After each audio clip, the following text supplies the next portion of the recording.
temps d'accueillir notre invité. Notre invité, c'est une grande voix qui nous éclaire régulièrement sur les grands enjeux de la vie, de la mort.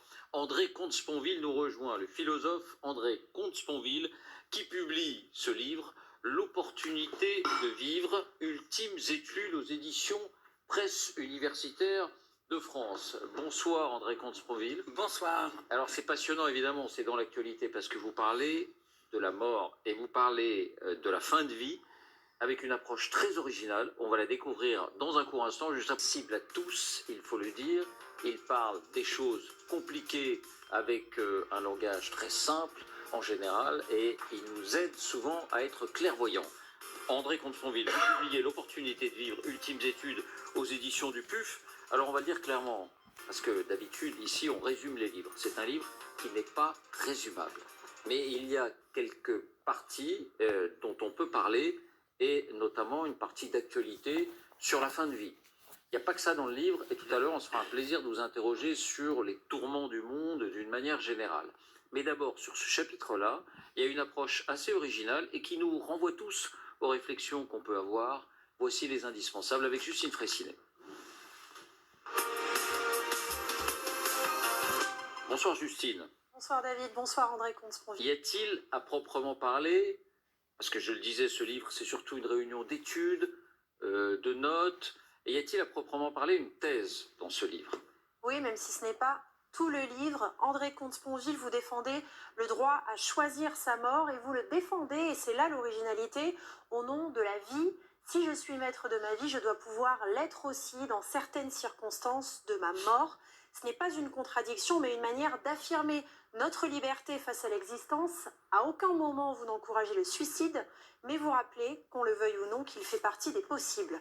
Vous dites que l'opportunité de vivre est donc première, mais elle n'est une opportunité et non une contrainte ou une prison, que par la possibilité de la mort volontaire qui fait de chaque instant le résultat d'un choix, le plus souvent implicite, qui est de vivre encore. Ce que l'on apprend dans ce livre, c'est par exemple que la plupart des grands philosophes stoïciens de l'Antiquité qui prônent la maîtrise des émotions, la recherche de la vertu, l'acceptation rationnelle du destin, bref, celui qui est stoïque, se sont suicidés, ou en tout cas ont accepté la mort. Socrate, Zénon de Kition, Sénèque, Caton d'Utique, tous considéraient que la mort ne devait pas être redoutée, mais acceptée comme une partie naturelle de la vie. Pour vous, André Comte-Sponville, vous revendiquez ce droit, c'est affirmer que la vie a plus de valeur lorsqu'elle est choisie. Vous montrez que l'histoire de la philosophie est remplie de penseurs qui ont vu dans la mort une porte ouverte plutôt qu'un mur infranchissable. La porte est ouverte, disait Épithète, la mort est cette porte, la liberté, cette ouverture. Concrètement, vous dites que le sage peut se suicider pour éviter la torture ou simplement les vaines souffrances d'une trop longue agonie, pour s'épargner la décrépitude du grand âge.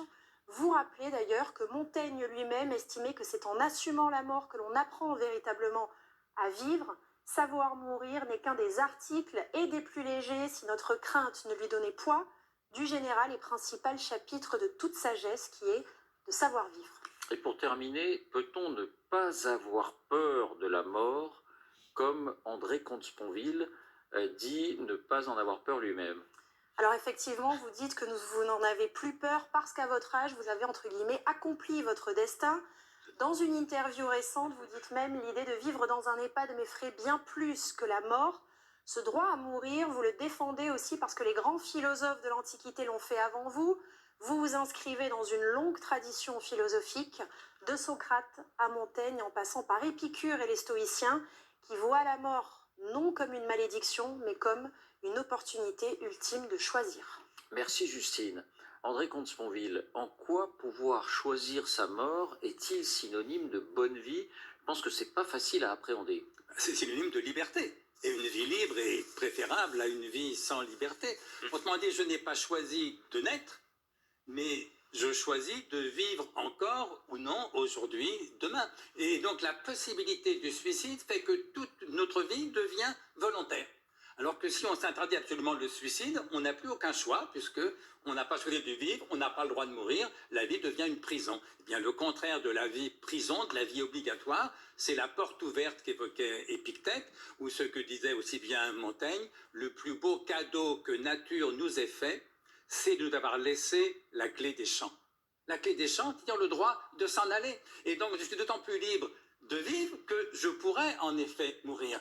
Voilà, quand on est enfermé dans une prison, la porte est fermée. Bon, et si quand on elle était, est ouverte, vous êtes libre. si on était immortel, et si nous étions même dans l'impossibilité de nous suicider et que nous étions immortels, la vie serait triste. Je ne sais pas si elle serait triste, mais elle serait imposée, elle serait obligatoire, et par chance, elle ne l'est pas. Mais comprenez-moi bien, l'important, c'est pas tellement la mort. Ce livre s'appelle L'opportunité de vivre. Pourquoi? Parce que le premier article, qui est un article d'histoire de la philosophie sur les stoïciens et les épicuriens face au suicide. Et l'étonnant, c'est que ces deux écoles antiques, qui étaient opposées sur tout, sont d'accord sur le suicide pour dire ceci, à savoir que décider de vivre ou au contraire d'en finir, ce n'est pas une question de principe, c'est une question d'opportunité. Ça dépend des cas, ça dépend des situations, des moments. Et j'oppose ça évidemment au discours qu'on entend souvent quand, comme moi, on est favorable à une légalisation de l'euthanasie. Il y a toujours des gens qui vous disent « Vous avez choisi la mort, moi je choisis la vie ». Mais personne ne choisit la mort. Tout le monde préfère la vie. Mais si on aime et la vie et la liberté, on souhaite que la vie soit libre jusqu'au bout. Or, la vie n'est libre jusqu'au bout que si on a le droit de s'en aller. Et alors, quand vous dites vivre dans un EHPAD, la perspective de me retrouver dans un EHPAD m'effraie beaucoup plus que la mort. Alors ça, chacun ses goûts et c'est très bien. Moi, j'ai passé pas mal de temps dans les EHPAD, comme beaucoup de gens, pour des raisons familiales. C'est vrai que je n'ai aucune envie d'y vivre. Ça me fait peur. Les EHPAD me font peur. La mort ne me fait pas peur. Pourquoi? Pour la même raison qu'Épicure. Pour moi qui suis athée, la mort, c'est rien. C'est le néant. Mais avoir peur de rien, c'est idiot. Et donc, je n'ai pas peur de ce rien. Alors, bien sûr, avoir peur de rien, c'est idiot. Et en même temps, c'est une définition de l'angoisse, par différence avec la peur d'un objet. Et je ne vous jure pas que sur mon lit de mort, je ne serai pas angoissé. Mais c'est normal d'être angoissé sur son lit de mort. Je ne vais pas passer ma vie à m'appeler parce que peut-être que les dernières heures, je serai angoissé. Et donc, acceptons la finitude, acceptons la mort, acceptons l'angoisse quand c'est le moment d'être angoissé. Mais actuellement, j'ai bientôt 73 ans, mais je suis en pleine santé, en pleine forme. J'aime la vie. Pourquoi voulez-vous que je sois angoissé à l'idée de rien? Et alors, on peut faire presque une analogie, puisque vous dites le fait de savoir que je peux choisir la mort me rend la vie plus belle, je résume d'un terme qui est sans doute mal choisi, et vous dites de même, quand j'ai perdu la foi, le jour où j'ai perdu la foi, parce que vous n'avez pas la foi, vous dites ça m'a soulagé. Oui, quelle simplicité soudain, quelle légèreté. Je vivais depuis mon adolescence pieuse sous le regard de Dieu, et tout d'un coup, plus de regard, j'étais seul, tout devenait simple, plus léger. Alors mes amis croyants me disent, oui, mais le regard de Dieu, c'est un regard d'amour. Mais justement, c'est bien ça le pire. Lequel d'entre nous pourrait accepter de vivre en permanence sous le regard de sa mère? Ça serait insupportable.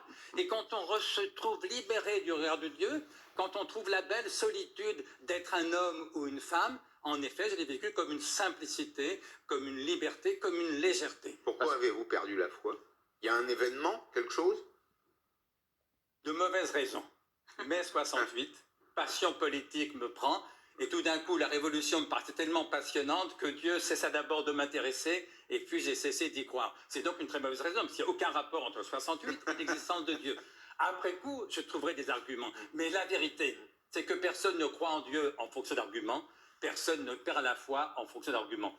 On a la foi ou on ne l'a pas, ou on ne l'a plus, et on s'invente les arguments qui vont avec. Mais ce qui m'importe en effet, c'est que perdre la foi, pour moi, ça n'a pas été un drame, ça a été plutôt une libération, une simplification. J'aimais d'autant mieux la vie qu'il n'y en avait plus d'autres après, que je n'avais plus à essayer de sauver je ne sais quoi, mon âme, travailler pour une vie après la mort. Si cette vie est unique et brève, or elle est à mon sens et unique et brève, elle n'en est que plus précieuse, que plus intense. Je sors un peu du sujet, mais comment peut-on vivre, je ne dis pas avec bonheur, mais avec une certaine sérénité, dans un monde qu'on nous présente tous les jours comme plus tourmenté que jamais?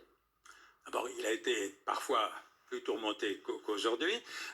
Et puis, si vous attendez que tout aille bien dans le monde pour être à peu près heureux, c'est-à-dire heureux, vous pourrez attendre longtemps. Autrement dit, c'est vrai que la vie est difficile, le monde ne va pas bien, la France ne va pas bien non plus, vous en parliez à l'instant, je suis d'accord avec ça, mais est-ce que ça veut dire que toute joie devient impossible? Mais non, pour vous comme pour moi, il y a des moments de joie, des moments de tristesse. C'est ça la réalité de vivre. Autrement dit, si vous rêvez d'un bonheur qui serait une joie constante, permanente, c'est ce que j'appelle la félicité. Ça n'existe pas. Si vous rêvez d'un bonheur qui serait la satisfaction de tous nos désirs, ce que j'appelle la plénitude, ça n'existe pas. Si au contraire, comme moi, vous entendez par bonheur le contraire du malheur. Le malheur, c'est quoi? Quand toute joie est impossible.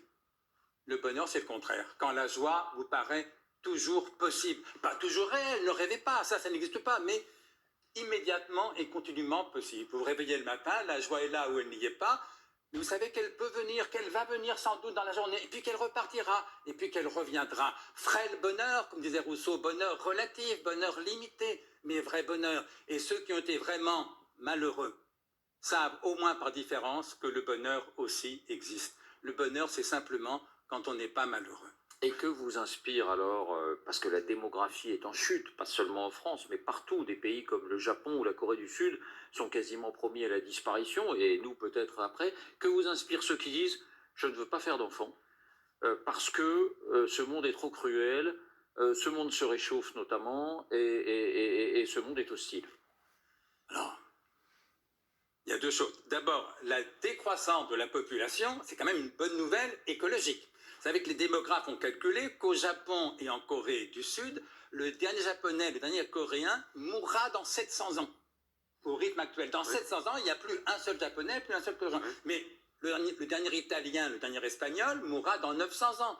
Le dernier français dans 1100 ans, si vous voulez. Ça veut dire que la catastrophe de la surpopulation qu'on imaginait dans ma jeunesse, c'était un rêve. Il n'y aura pas de surpopulation. Et la vraie question, c'est comment est-ce qu'on sort de la dépopulation? Parce que moins on fait d'enfants, plus la population vieillit.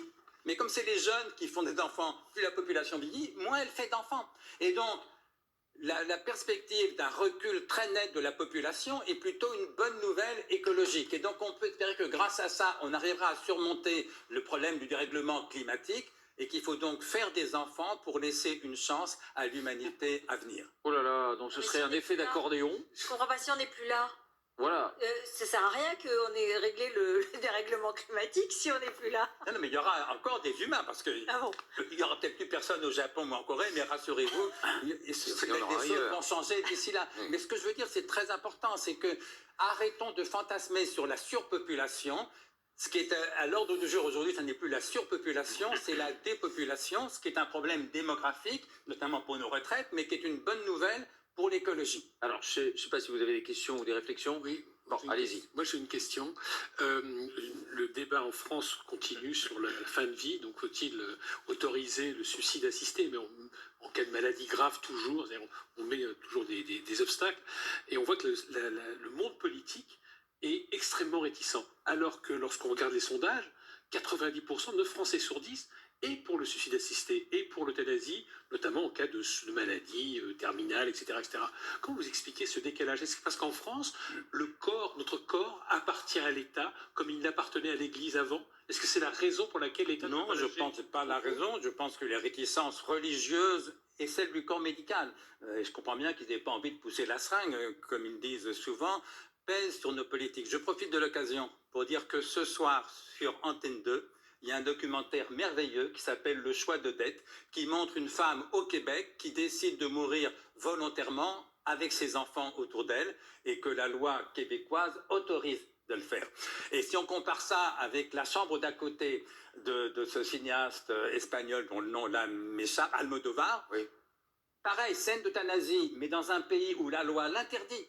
Et donc où l'euthanasie est vécue comme un crime, et bien comparez ce beau documentaire ce soir sur Antenne 2 avec la chambre d'à côté d'Almodovar, vous verrez pourquoi il est urgent de voter une loi légalisant l'euthanasie et l'assistance au suicide. Pourquoi c'est interdit? Pourquoi le corps politique ne veut pas lâcher? Ils ont peur. Je crois que l'influence, dans le cas de Bayrou en l'occurrence, le poids de la religion joue un grand rôle, mais un État laïque comme le nôtre n'a pas à tenir compte des interdits religieux. Que Bayrou soit contre, personnellement, il en a tout à fait le droit. Je ne vois pas vois pourquoi la République devrait se soumettre à des injonctions religieuses. Si on prend les Français, 80% des Français sont pour cette légalisation, mais si on laissait de côté les Français croyants, alors on serait à 98%, si vous voulez. Et moi, je voulais interroger aussi le philosophe des valeurs que vous êtes sur l'idée qu'on entend de plus en plus que l'Occident serait voué à périr comme l'Empire romain s'est lui-même effondré.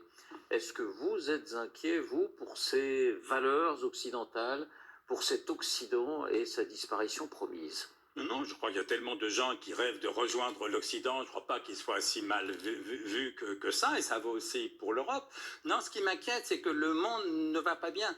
Et pour les gens de ma génération, c'est assez frappant parce qu'au fond, pendant les 60 premières années de ma vie, en gros, le monde tendait plutôt à s'améliorer. Franco meurt, il y a la démocratie en Espagne, les colonels sont chassés de Grèce, les généraux sont évacués du Brésil, de l'Argentine, Gorbatchev succède à Brejnev, immense progrès, le mur de Berlin tombe, ça allait de mieux en mieux. Et puis depuis, alors je sais pas, 10 ans, 15 ans, disons, la première élection de Trump, l'élection de Bolsonaro, le Brexit, la montée de l'extrême droite en Europe, on a le sentiment que tout se dérègle et que depuis 10-15 ans, ça va de moins en moins bien. Raison de plus pour prendre notre destin commun à bras-le-corps. Je ne suis pas du tout ni nihiliste ni défaitiste, mais il faut être lucide. C'est vrai que depuis 15 ans, à peu près, le vent de l'histoire souffle dans le mauvais sens. C'est vrai que la France, on n'a pas à l'instant, ne va pas bien non plus. Raison de plus pour s'occuper de notre destin commun, c'est-à-dire pour faire de la politique. Elle va pas si mal d'ailleurs, la France. Voilà, vous avez raison, hein, il y a des anomalies, il y a des inégalités, mais quand on se compare à d'autres, quand même, elle va plutôt pas trop mal. Moi, je suis toujours frappé de voir qu'ici, dans un pays qui vous assure ou vous protège de la naissance jusqu'à la mort, on est très pessimiste, alors que dans des pays où finalement ces filets de sécurité, ces boucliers de protection n'existent pas, vous avez des gens qui sont super enthousiastes. Vous pensez qu'il y a un rapport de cause à effet? Ouais. Je pense qu'on est des enfants gâtés. Moi, je suis parfaitement d'accord avec vous. Oui. La France va pas très bien, mais ça va tellement plus mal ailleurs. Autrement dit, nous vivons dans une démocratie. C'est une chance formidable. Oui. Nous vivons dans un pays en paix. Deuxième chance formidable. Troisièmement, des millions de gens de par le monde préféraient venir vivre chez nous plutôt que rester chez eux. Donc, arrêtons de nous plaindre. On n'est pas au fond du malheur. Ça ne veut pas dire qu'il n'y a pas des problèmes à affronter. L'un des problèmes, c'est le problème politique, de l'instabilité gouvernementale, c'est-à-dire de la tripartition. Mais ce qui m'intéresse et qui m'afflige, c'est qu'on a le sentiment que la France est divisée en 3 blocs à peu près égaux, sauf que chacun de ces 3 tiers est persuadé que les 2 autres tiers sont composés exclusivement de salauds, d'imbéciles ou de paresseux. Et donc ce climat de tension, de haine, de mépris au sein d'un même pays, qui est une démocratie, ça devient quand même hallucinant, si vous voulez. Et donc, on a besoin de rappeler qu'on ne va pas si mal, mais qu'il y a des choses à faire. Et je dirais, alors, la tripartition, en un sens, c'est la faute de personne. Autant la dissolution était évidemment une erreur, mais c'est pas Macron qui a décidé la tripartition. C'est notre choix à tous. Bon. Mais ça veut dire que s'il y a tripartition, il faut que les partis s'accordent entre eux. Il n'y a pas d'autre solution que la démocratie parlementaire qui suppose des négociations, des compromis. Je ne sais pas pourquoi en France, on serait incapable de négocier et de faire des compromis. Mais sortons de ce climat prétendument de guerre civile où il y a en vérité beaucoup de cinéma, d'illusions, de pause, et commençons à traiter sérieusement des problèmes de fond qui se posent. Un dernier mot, la chance de la tripartition, c'est que ça pourrait offrir une occasion de s'occuper de lois portant sur des faits de société qui seront beaucoup moins prisonnières des conflits partisans, et c'est le cas de la fin de vie. Moi, je souhaiterais que l'Assemblée nationale, constatant qu'elle a du mal à légiférer sur les problèmes résolument politiques, s'empare de ce problème de la fin de vie, où d'évidence, les députés voteront non pas en fonction de leur appartenance partisane, mais en fonction de leur conscience. Voilà, profitons de la tripartition pour voter une loi sur la fin de vie. On pourrait vous objecter qu'avant la tripartition, il y avait la bipartition et qu'il y avait le même sentiment d'impuissance publique, mais on ne va pas engager ce débat. Dernière question, David. Monsieur Comte-Sponville disait... Pourquoi est-ce qu'on ne parvient pas à discuter? Il y a la tripartition, elle devrait nous imposer. Imposer aux forces politiques de s'entendre. On a une élection présidentielle qui obsède chacun des leaders des différents partis. Ils ne pensent qu'à cela, et cela empêche les discussions honnêtes. Ça empêche d'être sincères les uns avec les autres, parce que tout le monde est habité par des arrière-pensées. Bon, Je ne sais pas si là, vous êtes... Non, mais moi, c'était le choix du général de Gaulle, hein, l'élection au suffrage universel du président de la République. Je ne suis pas convaincu que c'était une bonne idée. Je ne suis pas non plus convaincu qu'on puisse facilement changer la Constitution sur ce point, et donc il faut faire avec. Pour l'instant, on verra plus tard, mais je crois que si les 3/3 en question, notamment en laissant un peu de côté les extrêmes, qui par définition auront plus de mal à faire des compromis, mais entre un homme de gauche modéré, un homme de droite modéré et un centriste intelligent, il n'y a pas de raison qu'on n'arrive pas à s'entendre. Sauf que, il y a un dernier point, c'est que le problème du centre, c'est ce qu'avait expliqué mon ami Zvetan Todorov dans un débat avec François Bayrou il y a 20 ans de ça. Zvetan, qui était un grand modéré, disait à Bayrou, je ne voterai jamais pour vous. Pourquoi, demande Bayrou? Parce que c'est simple. Si le centre arrive au pouvoir, l'alternance ne pourra amener que l'un des deux extrêmes. C'est ce qu'il faut éviter. On y est en ce moment. Et donc, mon idée, c'est qu'on ne peut pas s'installer définitivement dans un pouvoir central. Il faut au contraire revenir à une alternance raisonnable entre une gauche modérée et une droite modérée. Et donc, mon combat, c'est de renforcer la gauche modérée si on est de gauche, c'est mon cas, de renforcer la droite modérée républicaine si on est de droite, afin de revenir en effet à cette alternance souhaitable entre une gauche modérée, une droite modérée. S'agissant de la gauche, François Hollande avait raison dans son livre de constater que la gauche en France n'est jamais parvenue au pouvoir que lorsqu'elle est dominée par son pôle modéré. Je ne dis pas qu'il faut exclure les filles, il n'en est pas question. Ils ont le droit d'être de gauche et de participer au débat, mais si on veut que la gauche puisse revenir au pouvoir, il importe de renforcer le pôle social-démocrate, je dirais même le pôle libéral de la gauche. Rappelons que dans la plupart des pays que vous évoquiez dans la précédente émission, où les gouvernements sont bien plus libéraux qu'en France, mais les pays sont aussi plus riches, si on pense à l'Allemagne. Moi, je vais souvent en Suisse, pays beaucoup plus libéral que la France, beaucoup plus de droite que la France, mais beaucoup plus riche. Et bien, je veux dire, mieux vaut être pauvre en Suisse que pauvre en France. Parce qu'en gros, mieux vaut être pauvre dans un pays riche que pauvre dans un pays pauvre. Et c'est pourquoi, tu as été rappelé par Denis Oliven tout à l'heure, c'est le travail qui crée de la richesse. Et plus on créera de richesse, mieux ça vaudra, parce qu'on pourra d'autant mieux la redistribuer. Éloge de la gauche libérale et éloge donc d'une loi sur la fin de vie. Merci beaucoup André Comte-Sponville. L'opportunité de vivre, ultimes études aux éditions Presse Universitaire de France. On pourrait vous écouter pendant des heures. Et on aura envie d'aborder tous les thèmes. Merci d'avoir été notre invité. Merci David et merci à vous Jean d'avoir animé 24 heures avec moi. Place au parti pris, route.